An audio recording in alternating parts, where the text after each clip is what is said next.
Tetrahedral theory. Tetrahedral shape ये होती है। टेट्राहेड्रल शेप में ऐसा ट्रायंगल, ऐसा एक शेप बनाई जाएगी जिसमें 4 प्लेन फेसेस हों ट्रायंगल शेप में। जैसे 1 2 3 और इसके पीछे 4 फेसेस। ठीक है। कॉन्टिनेंट्स, हमारे ग्लोब की सबसे बड़ी खासियत ये है कि पूरे ग्लोब का 1/3% एरिया कवर कर रखा है पैसिफिक ओशन में। तो ये बंदा आया, इस बंदे ने टेट्राहेड्रल थ्योरी दी और टेट्राहेड्रल थ्योरी के थ्रू इसने ये प्रूव करने की कोशिश की कि कैसे कैसे ग्लोब में ये कॉन्टिनेंट एंड ओशियंस की सेटिंग हुई। आज के डेट में ये कॉन्टिनेंट एंड ओशियंस कैसे पाए जाते हैं। सबसे पहले इसने एक कंसेप्ट दिया कि अगर हम मान के चले कि अर्थ पहले बहुत ही हॉट थी, अर्थ कूल होनी शुरू हुई। इसने कहा कि अर्थ की जो आउटर लेयर थी वो बहुत जल्दी कूल हो गई। अब इसमें और कूल होने की सिचुएशन नहीं है, तो और कॉन्ट्रैक्शन नहीं होगी इसमें, तो कूल होगी। लेकिन इनर लेयर अभी भी कूल हो रही है और इनर लेयर जैसे जैसे कूल हो रही है कॉन्ट्रैक्ट हो रही है। तो एक टाइम में आउटर लेयर, यहाँ पे आउटर लेयर खड़ी है और इनर लेयर कूल हो जा रही है, इसके अंदर की लेयर कूल हो जा रही है। आउटर लेयर और इनर लेयर के बीच में गैप बढ़ते जा रहा है, बढ़ते बढ़ते बढ़ते बढ़ते एक टाइम ऐसा आएगा जैसे ही आउटर लेयर इनर लेयर के ऊपर गिर जाएगी, कोलैप्स हो जाएगी। तो इसने दो चीज़ों का एग्जांपल लिया है, स्फीयर और ट्रायंगल। ये कह रहा है कि स्फीयर एक ऐसी चीज़ है जो कम से कम मास के साथ मैक्सिमम वॉल्यूम कवर करता है। ट्रायंगल एक ऐसी चीज़ है जो मैक्सिमम मास के साथ कम से कम वॉल्यूम कवर करता है। इस थ्योरी को छोड़ो, इस लाइन को छोड़ दो। सिंपल सी बात वो ये है, वो ये कह रहा है क्योंकि आउटर लेयर ठंडी होनी बंद हो गई है, जितना जमना था जम चुकी है, अब कॉन्ट्रैक्शन नहीं होगी। इनर लेयर अभी भी ठंडी हो रही है और दोनों सुन रहे हैं, वो भी जम रही है। तो आउटर लेयर इनर लेयर पे गिरी, तो जैसे हम एक अगर संतरे को या स्फीयर को चारों तरफ से क्रश करना शुरू करें तो वो ये कहता है कि उसकी शेप ट्रायंगुलर हो जाती है। तो इसी तरह से वो कह रहा है अर्थ की शेप ट्रायंगुलर होगी और टेट्राहेड्रल शेप में जन्म लिया।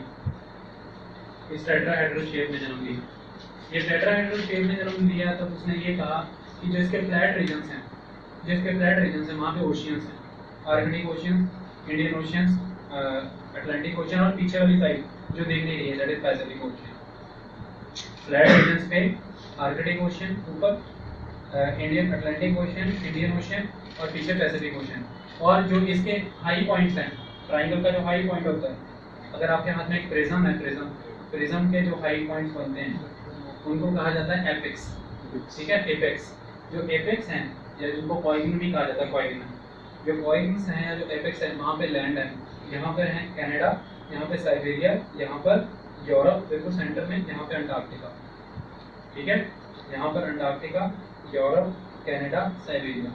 तो वो ये कह रहा है कि यहाँ से एक कंसेप्ट मैं कहता हूँ, मैंने सारी थ्योरीज को प्रूव कर दिया, क्योंकि कहता है कि सबसे पुराने लैंडमार्क यही हैं जो उस टेट्राहेड्रल के टिप पे बने थे। तो वो कहता है कि वर्ल्ड की सबसे पुरानी शील्ड, लैंड शील्ड भी यहीं से मिलती है। कनाडा से कैनेडियन शील्ड मिलती है, साइबेरिया से साइबेरियन शील्ड मिलती है, वो ऐसा कह रहा है। ठीक है, तो कहता है ये दोनों रीजन से सबसे पुरानी शील्ड्स मिलती हैं। और Antarctica shield, Canadian shield, Siberian shield, ये सबसे पुराने लैंड मास हैं। इन्हीं से नए लैंड मास का ओरिजिन हुआ, वो ऐसा कहना चाह रहा है। और चूंकि कहता है ये एक टेट्राहेड्रल की हाईएस्ट पॉइंट्स में, तो जितना भी पानी है वो इनसे निकल करके फ्लैट प्लेसेस पे चला जाएगा, इसलिए इन पे पानी नहीं रुकता है, पानी यहाँ पे है, इनका सारा पानी वहाँ चला गया फ्लैट रीजन से। वो कहता है कि इसके बेसिस पे मैंने दो चीज़ें प्रूव कर दी। एक कि इन रीजन पे पानी क्यों नहीं है, क्योंकि they are on the apices, they are on the apex, high points of the tetrahedral. दूसरा वो ये कहता है कि ये जो ओशियंस हैं इनका साइज इतना बड़ा क्यों, क्योंकि they are in the flat places. तीसरा वो कहता है मैंने प्रूव कर दिया कि इनके ट्रायंगुलर शेप क्यों है, क्योंकि टेट्राहेड्रल की शेप ट्रायंगुलर है, इसलिए ओशियंस की भी शेप नीचे की तरफ और लैंड की शेप भी इधर की तरफ ट्रायंगुलर है। कहता मैंने ये चीज़ प्रूव कर दी है। ये सारे कंसेप्ट के बेसिस पे इस बंदे ने बहुत सारी बातें तो प्रूव कर दी, लेकिन कुछ इसके इसको कंडेम किया गया कई सारे पॉइंट्स पे कि ये कुछ बातों को प्रूव नहीं कर पाया। वो बात ये है, साइंटिस्ट कहते हैं कि अगर अर्थ की शेप टेट्राहेड्रल हो जाएगी तो टेट्राहेड्रल शेप की चीज़ जो है वो अपने ऑर्बिट पे रोटेट नहीं कर सकती, वो अपने ऑर्बिट पे रोटेट नहीं कर सकती, दैट इज नॉट पॉसिबल। वो लड़खड़ा जाएगी, गिर जाएगी, अपने सज्जे हो जाएगी, कुछ भी ऐसा हो जाएगा, क्योंकि ओवरवेट हो जाएगा, नीचे कम ऊपर ज़्यादा, तो लट्टू की तरह हो जाएगी। तो टेट्राहेड्रल चीज़ जो है वो रोटेट नहीं कर सकती। दूसरी चीज़ वो ये कह रहा है कि अगर कोई चीज़ पार्क की तरह घूम रही है तो उसकी रोटेशन स्पीड बहुत है, ऑलमोस्ट 1700 किलोमीटर पर आवर। जो चीज़ इतनी रोटेशन के साथ घूम रही है वो हमेशा एक सर्कुलर शेप मेंटेन करेगी, टेट्राहेड्रल शेप मेंटेन नहीं करेगी। और तीसरी चीज़ वो ये कह रहा है कि आज की डेट में ये तो प्रूव ही हो गया है कि जो कॉन्टिनेंट्स हैं they are not static, tectonic plates move करती रहती हैं। तो इसने जो बताए हैं टेट्राहेड्रल, इसके अकॉर्डिंग ये कॉन्टिनेंट जहाँ बने हैं ये वहीं रहेंगे स्टैटिक, ये कभी लेफ्ट राइट मूव नहीं करेंगे। तो दैट इज ग्रॉसली इनकरेक्ट, क्योंकि continents are moving, continents are not static. Tetrahedral जो है वो टिक नहीं पाएगा, जितनी अर्थ की रोटेशन की स्पीड है उतनी रोटेशन पे कोई चीज़ सर्कुलर शेप ही एक्वायर करेगी। और तीसरी चीज़ की continents are moving, continents are not static. इसने स्टैटिक कॉन्टिनेंट बताए, तो इसके बेसिस पर इसकी थ्योरी ग्रॉसली इनकरेक्ट है। ठीक है, this is first theory, tetrahedral theory. Continental drift, drift word से ये पता चल रहा है कि ड्रिफ्ट वर्ड इस बात का प्रतीक है कि किसी तरह की कोई मूवमेंट है, मूवमेंट को दर्शाता है ड्रिफ्ट वर्ड। ड्रिफ्ट मतलब मूवमेंट, ठीक है, इस तरह से या आगे जाना या पीछे जाना, इसलिए ड्रिफ्ट वर्ड यूज हुआ। एक बात ध्यान रखिए कि कल हमने जो थ्योरी की थी टेट्राहेड्रल थ्योरी, इसकी भी बंदे का नाम क्या था?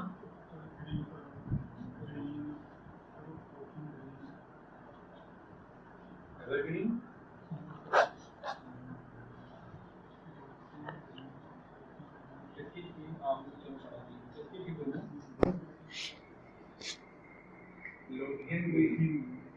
कल हमने लोथियन ग्रीन की थ्योरी पढ़ी थी, टेट्राहेड्रल थ्योरी। उसमें उसने एक सिंपल कंसेप्ट दे दिया कि सपोजिटली एक ऐसी चीज है जिसमें 4 फेसेस हैं, 1 2 3 4, और हमने जैसे इन्वर्टेड शेप में एक पिरामिड रखा हुआ है, उसमें जो फ्लैट प्लेसेस हैं वहाँ पे ओशियंस हैं, और जो उसके एपिसेस हैं, जो उसके हाई पॉइंट्स हैं, वहाँ पे कॉन्टिनेंट्स हैं। तो यहाँ पे उसने दिखा दिया कैनेडा, यहाँ पे दिखा दिया साइबेरिया, सेंटर में दिखा दिया यूरोप, और यहाँ पे दिखा दिया उसने अंटार्कटिका। ठीक है, तो इसी तरह से उसने ओशियन दिखा दिए थे, Indian ocean, Atlantic ocean, Arctic ocean, और पीछे पैसिफिक ओशियन। ऐसा नहीं है, इस थ्योरी में एक बहुत बड़ा लूपहोल था। वो लूपहोल ये था कि इसने ये नहीं प्रूव किया कि कॉन्टिनेंट्स मूव भी करते हैं। इसके अकॉर्डिंग कॉन्टिनेंट स्टैटिक थे, जबकि कॉन्टिनेंट स्टैटिक नहीं थे। क्यों? अगर कॉन्टिनेंट स्टैटिक थे, अगर वो स्टैटिक थे, तो कोई भी रीजन नहीं मिलता है कि माउंटेन्स कैसे बने। उस थ्योरी के अकॉर्डिंग फर्स्ट ऑर्डर के रिलीफ फीचर तो प्रूव हो जाते हैं। फर्स्ट ऑर्डर के रिलीफ फीचर में आते हैं कॉन्टिनेंटल ओशियन, वो तो एक बात ठीक है, लेकिन माउंटेन्स के बनाने का प्रोसेस वो नहीं समझा पाता। तो एफ.बी. टेलर नाम का एक बंदा है, इसके दिमाग में थॉट आता है, एफ.बी. टेलर के दिमाग में थॉट आता है कि मुझे पता लगाना है कि माउंटेन्स कैसे बने। सबसे पहला इसका कहना था कि मुझे ये पता लगाना है कि ये नॉर्थ टू साउथ जो रॉकीज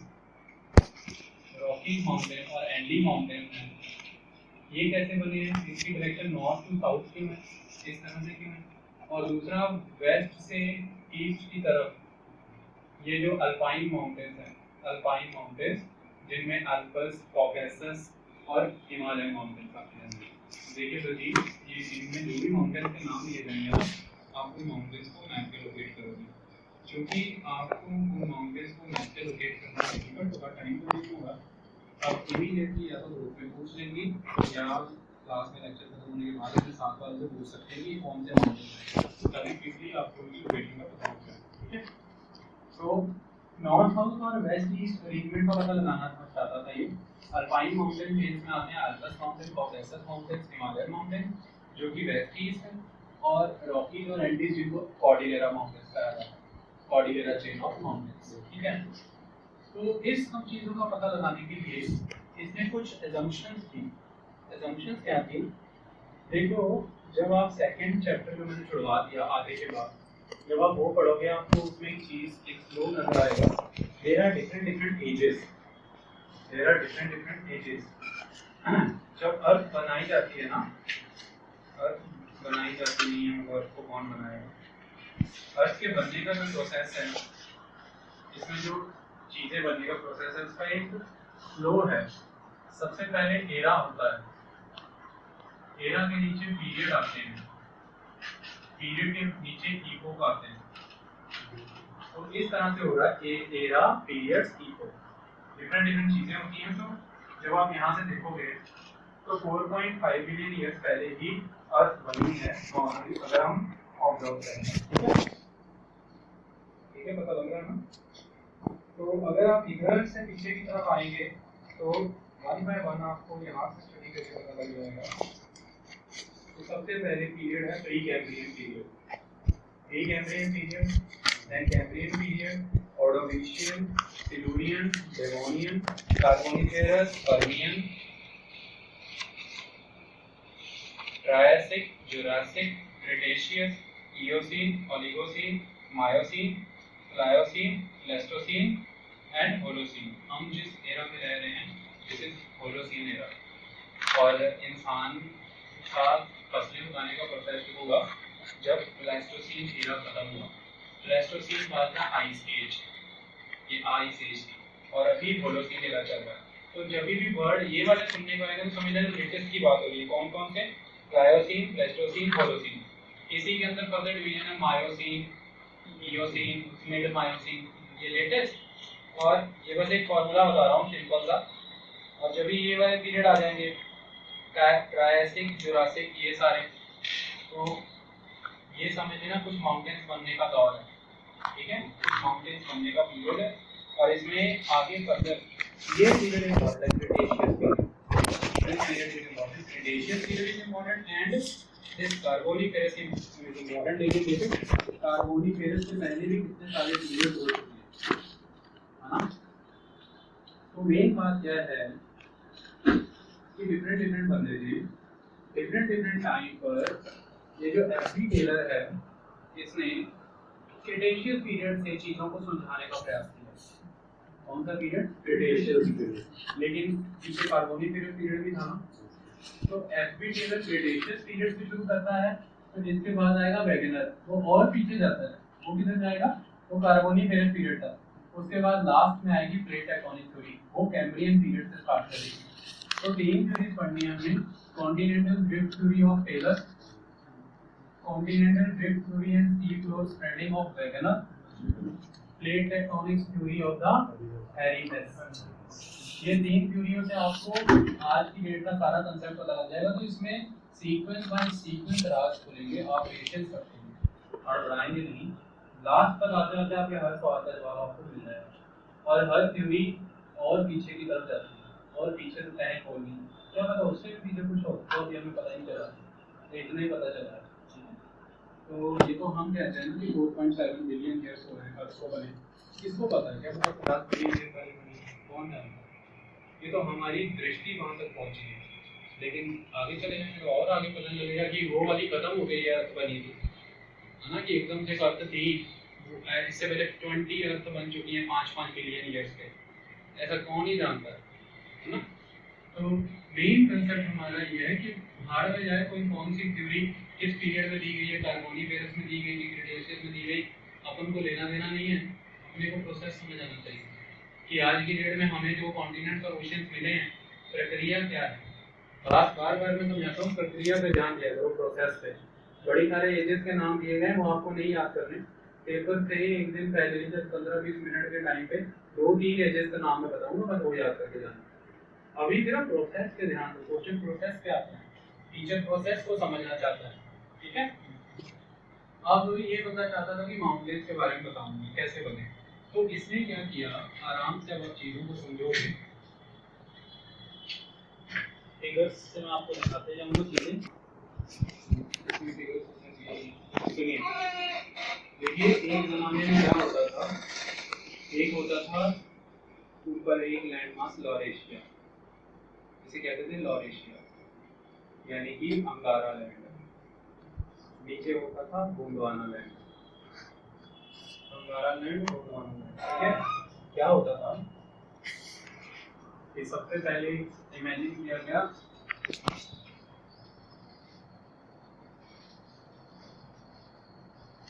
लॉरेशिया है, जिसको हम कहेंगे अंगारा लैंड, अंगारा लैंड।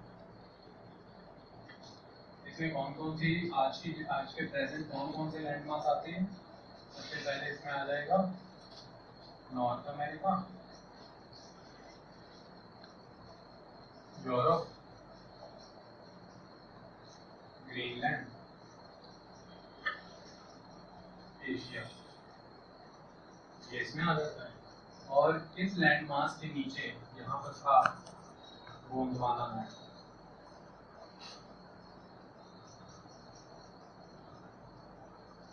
ये जो गोंडवाना लैंड है इसमें कौन कौन आ जाता था? इसमें south America, Africa, Australia, Antarctica और पेनिनसुलर इंडिया।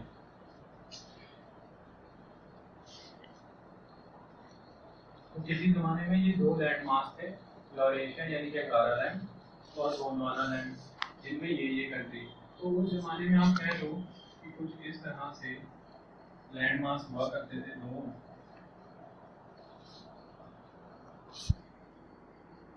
इस तरह से दो लैंड मास होते थे, इसमें ये सारी कंट्री समाई हुई थी, इसमें ये सारी कंट्री समाई हुई थी। ये नॉर्थ पोल से जुड़ा हुआ था, ये साउथ पोल से जुड़ा हुआ था, और इनके बीच में बहुत बड़े पैमाने पर एक वाटर बॉडी थी जिसे हम कहते हैं टेथस सी। टेथस सी, और वही टेथस सी आज की डेट में मेडिटेरेनियन सी। ठीक है, टेथस सी का बचा हुआ स्टेज ही मेडिटेरेनियन सी। तो टेथस सी का तो हुआ क्या, इसका कहने का जो इसने टाइम यूज किया है, ये कहता है कि क्रिटेशियस पीरियड के अराउंड ये दोनों एक दूसरे की तरफ मूव करने लगे। ठीक है, ये दोनों एक दूसरे की तरफ मूव करने लगे। अब वो क्या रहा है, सपोजिटली अगर ये इक्वेटर है तो मूवमेंट्स दो तरह के हो रही है। एक तो ये इक्वेटर वर्ड मूव कर रहे हैं, ओके, और दूसरा ये वेस्टवर्ड मूव कर रहे हैं, इक्वेटर वर्ड एंड वेस्टवर्ड। ठीक है, तो जैसे कोई चीज ऐसे आ रही है, ये तो हो गया इक्वेटर वर्ड, है ना, कोई चीज ऐसे आ रही है, इक्वेटर वर्ड भी है लेकिन वेस्टवर्ड भी है, तो इसको क्या कहते हैं, लो बूम मूवमेंट। जैसे हम कोई लो घुमाते हैं, जैसे टैप लगी होती है तो उसको घुमाते हैं ना, तो हम उसको नीचे से ऊपर तक लेके जा रहे हैं ना, चार कुंडों वाली मशीनों में टैप पे लगी होती है ना प्लास्टिक की जैसी, उसका नॉर्थ साउथ है अगर ये, तो साउथ को हम नॉर्थ पे तो लेके जा रहे हैं लेकिन वेस्टवर्ड होते हुए, है ना। तो इसने कहा कि दो तरह से लैंडमार्क मूव कर रहे हैं, इक्वेटर वर्ड दोनों मूव कर रहे हैं और वेस्टवर्ड भी मूव कर रहे हैं। ठीक है, अब प्रश्न ये उठता है कि मूव तो करवा दिए भाई साहब ने, पूरी की पूरी जितनी भी दूरियां करी थी उन दूरियों में सबसे प्रॉब्लमेटिक चीज ये रही थी कि इनको मूव कराने के लिए फोर्स कौन सी थी, ड्रिफ्टिंग फोर्स कौन सी थी। इसका आंसर कोई नहीं कर पाया एंड तक, और इसका जवाब किसी के पास नहीं था। यहीं पे आके इनकी थ्योरी फेल हो जाती, थ्योरी इनकी यहीं पे फेल हो जाती। तो ड्रिफ्टिंग फोर्स के बारे में इसने ये कहा कि इनको मूव कराने के लिए जो ड्रिफ्टिंग फोर्स थी वो थी tidal force of the moon, tidal force of the moon. इसने ये कहा कि मून इन दोनों लैंड मासेस पे टाइडल फोर्स एक्सर्ट कर रहा था। उस टाइडल फोर्स के इम्पैक्ट में ये दोनों इक्वेटर की तरफ आ रहे थे, और इक्वेटर की तरफ जब ये आ रहे थे तो जब ये नॉर्थ पोल से चला और जब ये साउथ पोल से चला, चूंकि इनके मूव करने की वेलोसिटी में डिफरेंस था, ये पार्ट थोड़ा ज़्यादा तेज मूव कर रहा था, ये पार्ट स्लो था, ये पार्ट ज़्यादा मूव कर रहा था, ये पार्ट स्लो था, क्योंकि ये मासेस जो थे ये रिजिड मासेस थे। कुछ मटेरियल बहुत रिजिड था, कुछ मटेरियल थोड़ा सा लूज था, उतना रिजिड नहीं था। तो जब ये मूव कर रहे थे तो कुछ रीजन पीछे छूट गया, कुछ रीजन आगे चला आया। इसकी वजह से ही जो कनाडा है वो ऊपर के रीजन से ऐसे बिखर सा गया, कहीं पे बैफिन बे बन गया, कहीं पर लैब्राडोर सी बन गया, कहीं पे ग्रीनलैंड अलग हो गया, धीरे धीरे धीरे धीरे। और नीचे से ये जो आ रहा है उसकी वजह से ऑस्ट्रेलिया अलग टूट गया, इंडिया अलग टूट गया, अफ्रीका और साउथ अमेरिका अलग अलग हो गए, और छोटे छोटे आइलैंड पीछे पीछे छूटते चले गए। तो आप देखो तो ऑस्ट्रेलिया के पास भी कितने सारे छोटे छोटे आइलैंड हैं, और अगर आप इधर देखो तो ऊपर के रीजन में भी एलुशियन आइलैंड के छोटे छोटे आइलैंड। तो इसलिए ना क्योंकि इनके आगे मूव करने की वेलोसिटी में फर्क था और रिजिडिटी में फर्क था, इसकी वजह से ये एक सेम स्पीड के साथ आगे नहीं मूव कर पाए। कुछ मास पीछे छूट गया, कुछ ब्लॉक बड़ा ब्लॉक सीधा आगे निकल गया। ठीक है, तो कहने का मतलब ये है कि इसने एक सबसे बड़ी प्रॉब्लम इसकी ड्रिफ्टिंग फोर्स की थी कि इनको ड्रिफ्ट कौन करा रहा है, तो इसने कहा tidal force of the moon. दूसरी बड़ी प्रॉब्लम इसकी थी, इसने कहा कि ये जो कॉन्टिनेंट्स हैं ये सियाल से बने थे, और जो ओशियन क्रस्ट है ये सीमा से बनी है, और इसने कहा कि जो सियाल है ये सीमा के ऊपर मूव कर रहा है, सियाल सीमा के ऊपर मूव कर रहा है फ्रिक्शनलेस मैनर में, यानी कि सीमा सियाल को अपने ऊपर मूव करने दे रहा है, यानी कि ओशियन क्रस्ट के ऊपर कॉन्टिनेंट्स मूव करते चले जा रहे हैं और ओशियन क्रस्ट उन्हें कुछ नहीं कह रहा है, दे आर फ्रिक्शनलेस। लेकिन धीरे धीरे इसने कहा कि जैसे जैसे आगे बढ़ा टाइम, इसने कहा कि ये जो लैंड मासेस हैं ये जो आपस में टकराए बड़ा, तो वेस्ट ईस्ट माउंटेन्स बने। ये जब मासेस आपस में टकराए तो वेस्ट ईस्ट माउंटेन बन गए। जैसे इंडियन ऑस्ट्रेलियन प्लेट जाकर के जब एशियाटिक प्लेट से टकराई तो हिमालयन माउंटेन बन गए, नीचे से एक प्लेट गई ऊपर की तरफ टकराई तो हिमालयन माउंटेन बने, दो प्लेटें टकराई। और दूसरा उसने कहा कि जब अफ्रीकन और यूरोपियन प्लेट में टकराव हुआ तो वो एल्पस माउंटेन्स बने। तो डिफरेंट प्लेट्स के टकराने से ये माउंटेन्स बने। ठीक है, कहने का मतलब ये है कि इसका इसको पता लगाना था कि ये माउंटेन्स कैसे बने। तो उस माउंटेन्स के बनने का प्रोसेस पता लगाने के चक्कर में इसमें बहुत ही तेजी से और बहुत ही लॉन्ग डिस्टेंस तक इन कॉन्टिनेंट्स को मूव कराया, जबकि ऐसा नहीं हो सकता। अगर आप चाहो, मतलब अगर ग्लोबली देखा जाए जियोलॉजिकली, तो 35 to 60 किलोमीटर मूव करने पर ही माउंटेन्स बन जाते हैं, that is more than enough. इतने हजारों किलोमीटर आगे मूव करने की जरूरत नहीं। ये इसकी एक फ्लॉ था बहुत बड़ा। दूसरा फ्लॉ इसका ये था कि ये नहीं प्रूव कर पाया कि रॉकीज और एंडीज किस वजह से बने, उनके लिए उनके टकराने के लिए तो कोई लैंड मास नहीं था। तीसरा इसका ये फ्लो है कि अगर रॉकीज और एंडीज किसी फ्रिक्शन की वजह से बने हैं, जो फ्रिक्शन क्रिएट हुई ओशियनिक क्रस्ट और लैंड क्रस्ट के बीच में, तो फिर वही लैंड पहले ओशियनिक क्रस्ट पे कैसे मूव कर रहा था, फ्रीली मूव कर रहा था ना। इसने यही कहा ना कि जो ओशियन क्रस्ट है वो सीमा है और जो लैंड क्रस्ट है वो सियाल है, तो सियाल सीमा के ऊपर मूव कर रहा है। तो ये पहले कैसे हो रहा था और अगर बाद में वो आ गया। और आखिरी और सबसे ज़बरदस्त इसका खंडन किया गया कि अगर मून की टाइडल फोर्स में इतनी ताकत है कि वो इतने हैवी लैंड मासेस को मूव करा दे फर्दर, तो सबसे पहली बात तो इतनी हैवी टाइडल फोर्स एक साल के अंदर अंदर अर्थ की रोटेशन को रोक देगी। अगर वो इतनी ज़बरदस्त टाइडल फोर्स लगा रहा है कि कॉन्टिनेंट आगे मूव कर जाए, तो उसमें इतना फोर्स होगा कि वो अर्थ की रोटेशन को ही स्लो कर दे। तो अर्थ तो रुकी नहीं, अर्थ की रोटेशन तो रुकी नहीं। तो इन सारे ग्राउंड के ऊपर ना तो ये ड्रिफ्टिंग फोर्स के बारे में बता पाया कि ऐसी कौन सी ताकत है जो इन कॉन्टिनेंट्स को मूव कर रही है।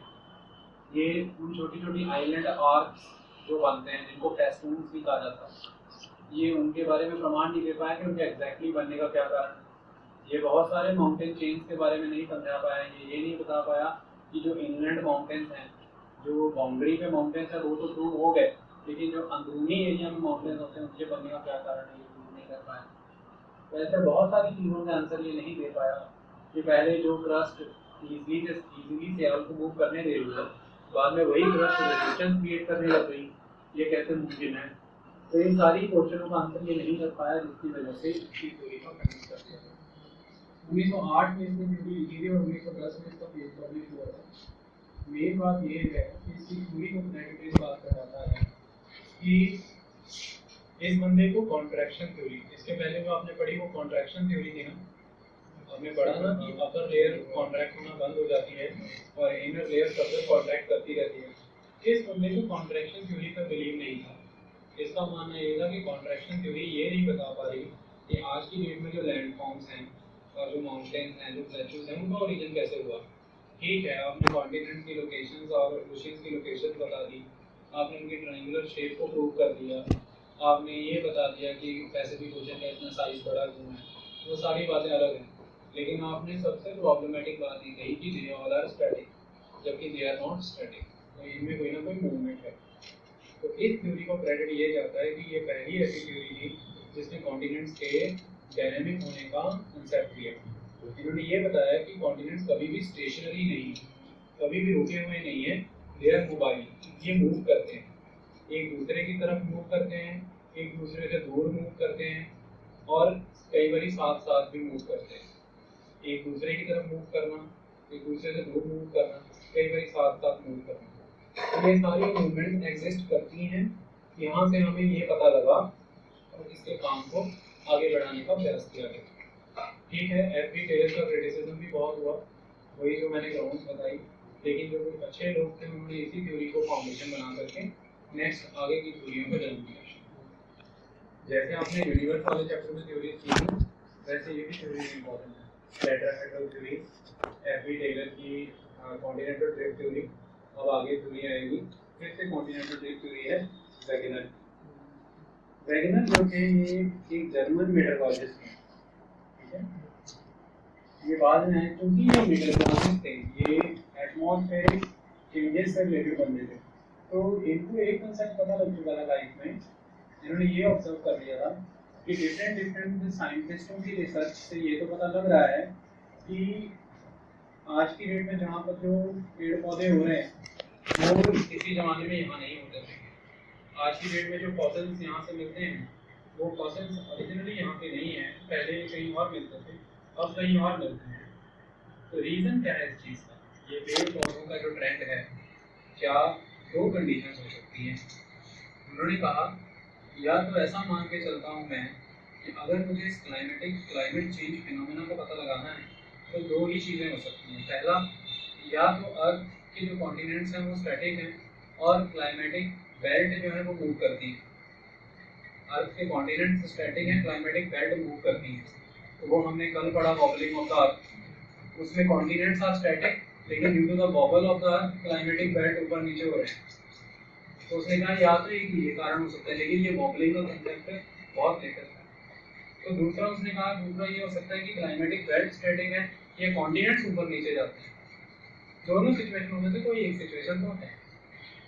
उसने कहा कि मुझे दूसरी सिचुएशन ज़्यादा लॉजिकल लगती है कि कॉन्टिनेंट्स जो हैं वो मोबाइल हैं, वो मूव करते हैं, क्लाइमेटिक बेल्ट चेंज नहीं होती हैं।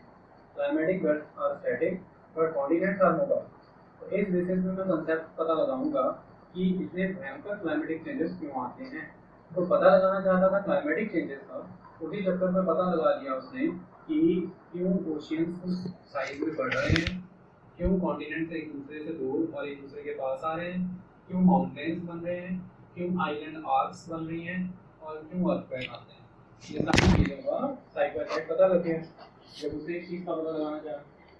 अब उसकी थ्योरी बहुत सारे एविडेंसेस पे बेस्ड थी। एफ.बी. टेलर का ड्रॉबैक था कि एफ.बी. टेलर ने एविडेंसेस नहीं दिए थे, लेकिन अपनी थ्योरी को सपोर्ट करने के लिए एविडेंसेस बहुत ही कम दिए थे।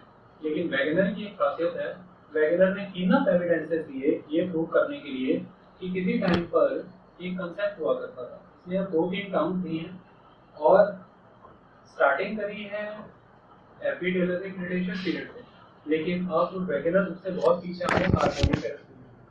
वो ये कहता है कि कार्बोनिफेरस पीरियड का नाम कार्बोनिफेरस इसलिए है क्योंकि आज की डेट में दुनिया में जितना भी कोयला मिलता है ना, बल्कि पूरी दुनिया में इस कोयले का बनने का प्रोसेस कहीं ना कहीं कार्बोनिफेरस पीरियड में शुरू हुआ है। तो Carboniferous period is related with the fossils. किसी को कुछ समझ आ रहा है? कुछ किसी को लगता है पहले पढ़ रही हैं बातें? तो Carboniferous period is basically related with the fossils. तो इसने कहा कि एक काम करते हैं, कुछ चीज़ों को इमेजिन करते हैं। अभी वो फ्रेंड से बुक पढ़ाना जिसपे आज से मैंने क्या किया, इसमें कुछ चीज़ों को इमेजिन किया। ठीक है, मैं इमेजिन आपको दिखाने जा रहा हूँ। आराम से इन फिगर्स को देखना, फिर आपको थ्योरी की बातें समझ में आएंगी।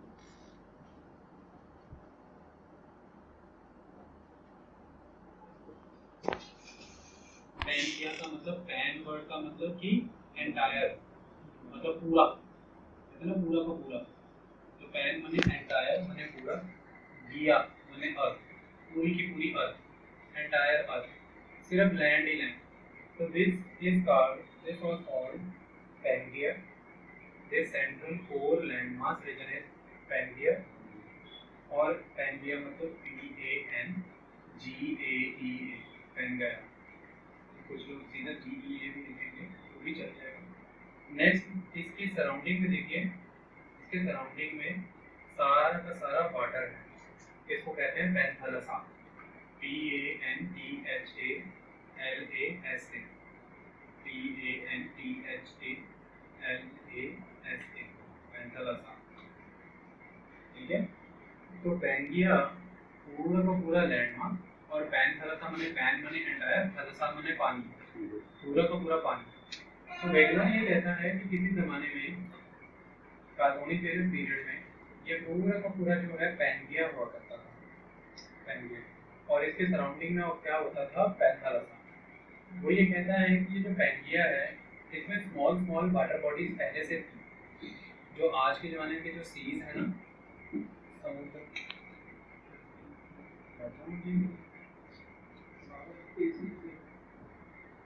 वो बढ़ती है ना छिपकली।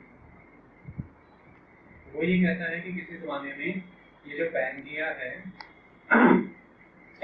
में छोटी छोटी वाटर बॉडीज हुआ करती थी, धीरे धीरे जब ये पैंगिया फैलना शुरू हुआ तो वही वाटर बॉडीज इनके बीच में आने वाले समुद्र में।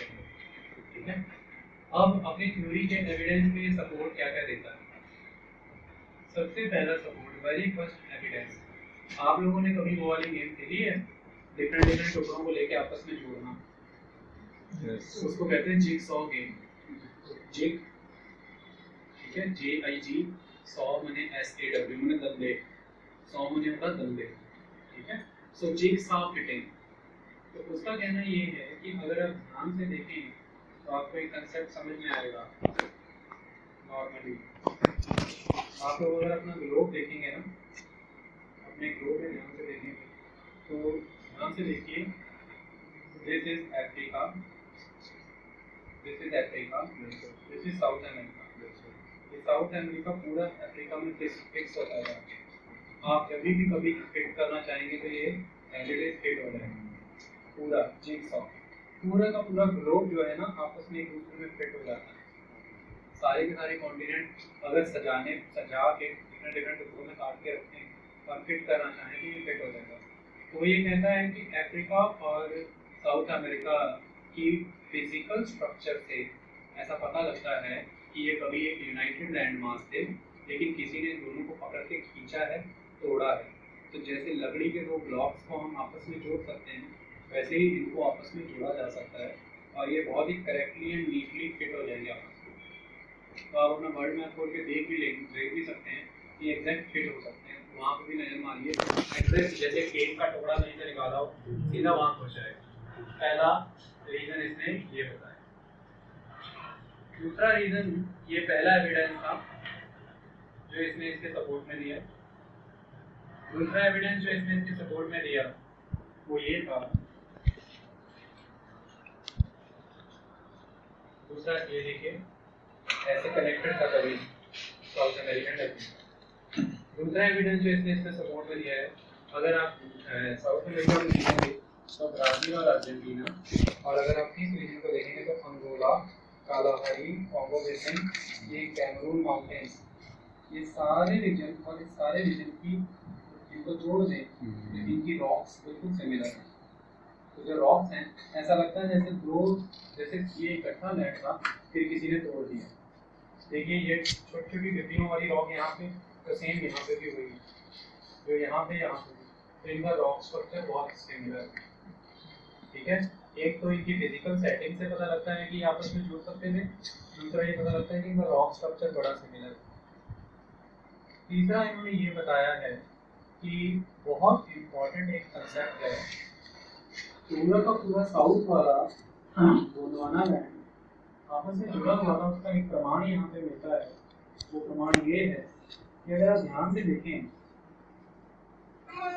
तो आपको एक चीज पता लगेगी जानवरों के कुछ फॉसिल्स मिलते हैं, जानवरों के और फूलों पेड़ों के फॉसिल्स में अवशेष जो जमीन में लगे होते हैं। इन फॉसिल से ये पता चलता है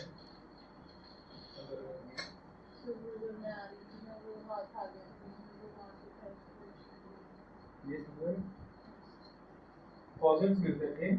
तो इस तरह से ये गोंडवाना लैंड कनेक्टेड था। देखिए Africa, south America, Antarctica, India, Australia इसी तरह से कनेक्टेड था। तो कुछ ऐसे खास तरह के जानवर हैं, जैसे आपको कुछ ऐसे रेप्टाइल्स मिलेंगे, आपको कुछ ऐसे जानवरों के फॉसिल्स मिलेंगे जो सिर्फ और सिर्फ फ्रेश वाटर में रह सकते हैं, जो सैलाइन वाटर में जिंदा नहीं रह सकते। आपको रेप्टाइल्स मिलेंगे, कुछ ऐसे रेप्टाइल्स मिलेंगे जो सिर्फ और सिर्फ लैंड पे चल सकते हैं, जो पानी में नहीं चल सकते। तो सारे के सारे इस तरह से अगर यहाँ साउथ अमेरिका में यहाँ मिलते हैं, एकदम स्ट्रेट लाइन में अफ्रीका में आज की डेट में यहाँ मिलते हैं।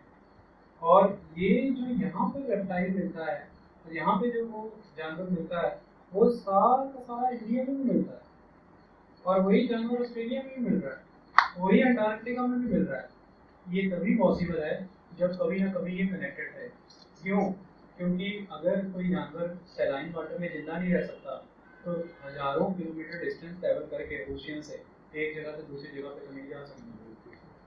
अगर कोई जानवर पानी में तैर ही नहीं सकता तो हजारों किलोमीटर का डिस्टेंस तय करके तो वो जा नहीं सकता। इन बातों को काटने के लिए अगर मैं एक तर्क ये भी दूँ तो मेरे दिमाग में आया था कि हो सकता है उस टाइम पर अलग अलग थे, साइमल्टेनियसली हर जगह पे ये चीज़ हुई हो, हर जगह पे साइमल्टेनियसली ये चीज़ हुई है, तो बात हो सकती है ना। फिर आना था ना ये क्वेश्चन दिमाग में। इसकी कहानी है लास्ट चीज़, ये जो फूल आपको दिख रहा है इसे कहते हैं ग्लोसोफेरिस, GLOSOPTERIS, ग्लोसोफेरिस। कुछ लोग जी नहीं बोलते हैं, वो ग्लोसोफेरिस कहेंगे, वैसे लिखने में ग्लोसोफेरिस। तो ये जो ग्लोसोफेरिस है ना, it is a fern, basically it is a branch of fern. और फर्न फॉरेस्ट कहाँ पाए जाते हैं? इक्वेटोरियल रीजन में। तो ये जो ग्लोसोफेरिस है ना, ये फर्न की स्पीशीज से बिलोंग करता है, और ये टिपिकली गर्म एनवायरनमेंट का पेड़ है और फूल है। लेकिन इसके बहुत बड़े पैमाने पर आज की डेट में फॉसिल्स अंटार्कटिका से पाए गए। इसका तो कोई तर्क नहीं होगा, क्योंकि अगर ये गर्म है पौधा और इसकी नेचर का पता है और ये अंटार्कटिका से पाया गया है, तो उसके दो कारण, या तो अंटार्कटिका में कभी गर्मी थी, या अंटार्कटिका वहाँ था जहाँ गर्मी थी, या तो कभी ना कभी अंटार्कटिका में बहुत गर्मी रही है, या फिर अंटार्कटिका वहाँ रहा है जहाँ गर्मी रही है ना।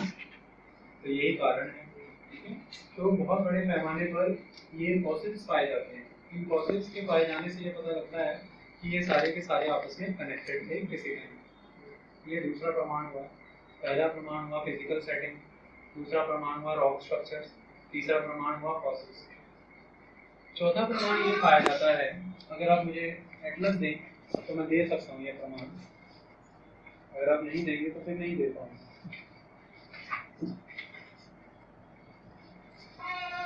चौथा प्रमाण ये पाया जाता है कि किसी जमाने में ये इससे जुड़ा हुआ था ग्रीनलैंड से, और ये ग्रीनलैंड से अमेरिका जुड़ा हुआ था, तो ये सारा इकट्ठा था। तो यहाँ पर एक जानवर पाए जाते हैं लेमन्स, ठीक है, जानवरों की प्रजाति है। इनकी टेंडेंसी है ये ना वेस्टवर्ड भागते हैं, ये वेस्ट की तरफ भागते हैं। जब भी इनकी पॉपुलेशन बढ़ती है, जब भी इनकी पॉपुलेशन एक्सप्लोर करती है, तो ये वेस्ट की तरफ भागते हैं। तो आज की डेट में भी ये स्कैंडिनेविया में बहुत बड़ी मात्रा में पाए जाते हैं, नॉर्वे में। तो ये उसी तरह से, जो इनकी इतने हजार साल पुरानी आदत है, ये उसी तरह से वेस्ट की तरफ भागते हैं और समुद्र में गिर जाते हैं। तो कोई भी जानवर मरने की तरफ तो नहीं जाएगा। तो इनके वेस्टवर्ड भागते हुए समुद्र में गिर जाने से ये पता लगता है कि किसी जमाने में यहाँ समुद्र नहीं था, यहाँ लैंड। और ये जिस एरिया में रहते थे वहाँ पे पॉपुलेशन बढ़ जाने की वजह से ये वेस्टवर्ड किसी दूर दराज के लैंड में चले जाते थे कि अब हमें वहाँ चले जाना चाहिए, यहाँ पे पॉपुलेशन बहुत बढ़ गई। लेकिन आज की डेट में ये समुद्र में गिर जाते हैं, क्योंकि इन्हें नहीं पता है कि अब लैंड दूर जा चुके हैं और यहाँ पे ओशियंस हैं। तो इसलिए इनको बचाने के लिए वहाँ पे फेंसिंग्स भी लगाई गई।